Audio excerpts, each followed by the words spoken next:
हिंदू हृदय सम्राट बाळासाहेब ठाकरे नवीन बिटको हॉस्पिटलच्या तळघरात नवीन नाशिक येथे राहणाऱ्या एका रुग्णाचा मृतदेह आढळून आल्यामुळे एकच खळबळ उडाली आहे। या प्रकारामुळे नवीन बिटको हॉस्पिटलच्या सुरक्षेचा प्रश्न पुन्हा एकदा निर्माण झाला।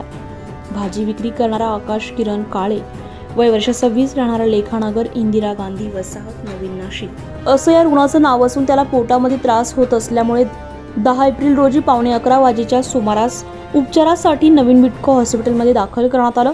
मात्र त्याच दिवशी रात्री 2 वाजेच्या दरम्यान त्याने रुग्णालयाच्या आवारातून पळ काढला। आकाशचा नातेवाईक अभिजित काळे हा सुद्धा त्याच्या मागे पळाला, परंतु अंधार असल्यामुळे आकाश हा दिसला नाही।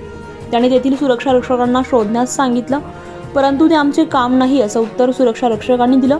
दरम्यान दुसऱ्या दिवशी त्याच्या नातेवाईकांनी संपूर्ण बिटको हॉस्पिटल परिसर शोधला, परंतु आकाश हा मिळून आला नाहीये।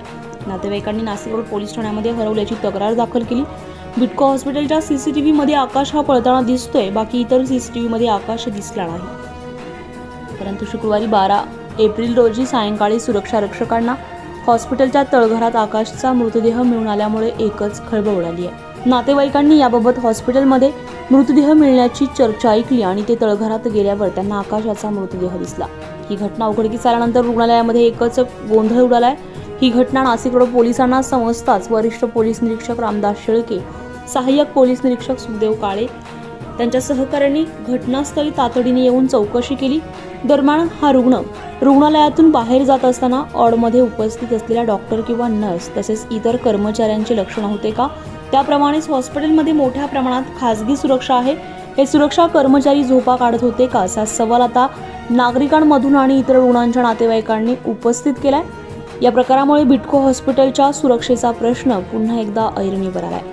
दरम्यान मयत अक्षय काळे हा रुग्णालयातून तळघरात जरी गेला तरी त्या ठिकाणी त्याचा थेट मृतदेह कसा काय आढळून आला असा प्रश्न आता निर्माण होतोय। बिटको हॉस्पिटल हे सतत काही ना काही तक्रारींमुळे चर्चेत असते। कर्मचारी कशा प्रकारे येथे कामचुकारपणा करताय हेच यावरून दिसून येते। पोलिसांनी मृतदेह शवविच्छेदनासाठी जिल्हा रुग्णालयात पाठवलाय। मी विजय काळे, माझा पुतण्या 10 तारखेला सकाळी 11 वाजता ॲडमिट केलं त्यांना। तर रात्री 1:30 ते 2 वाजेच्या 2च्या पुढं तो मिसिंग होऊन गेला। आम्ही त्याला खूप शोधण्याचा प्रयत्न केला, पण मग स्टाफने आम्हाला काही सपोर्ट नाही केला। इथं आम्ही स्टाफला रिक्वेस्ट केली तरी स्टाफ म्हणे आमची ही ड्युटी नाही आहे। त्यांनी माझ्या पुतण्याला थोडं हे केलं, त्यांनी शोधलं नाही, त्यांनी काहीच हे नाही केलं, सहकार्य काहीच नाही केलं त्यांनी। तुम्हाला कसं काय माहिती पडलं? मला फोन आला माझ्या पुतण्या, तो त्याच्या पेशंट जवळ होता ना, त्याचाच मला फोन आला। मी रात्री इथं आलो तरी कोणीच उठायला तयार नाही। म्हणजे आज शोधलं का इकडं? हो, पूर्ण शोधलं, पण मग काही कोणाचं रिस्पॉन्स नाही। आम्हीच आमचं शोधलं, पण काहीच भेटलं नाही। त्याच्यात आज अशी घटना ही घडली। कसं कळालं तुम्हाला? आता ते स्टाफ आलं ना खाली, मग खाली झालं काय, खाली त्यांनीच आणलंय तेव्हा सांगितलं।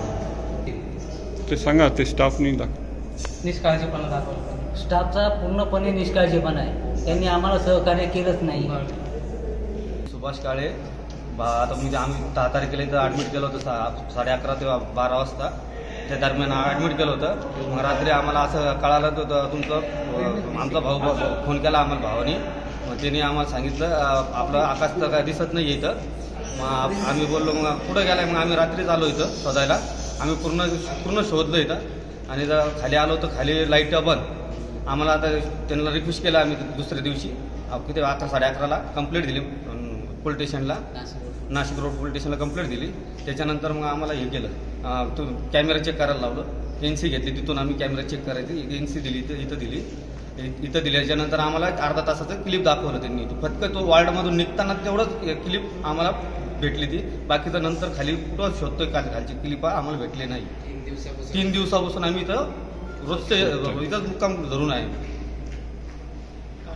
आता खाली आम्ही पूर्ण शोधत, आता पहिले आलतो ना आम्ही, कालपासून शोधतोय आम्ही खाली, लाईट बिटा काहीच नव्हते।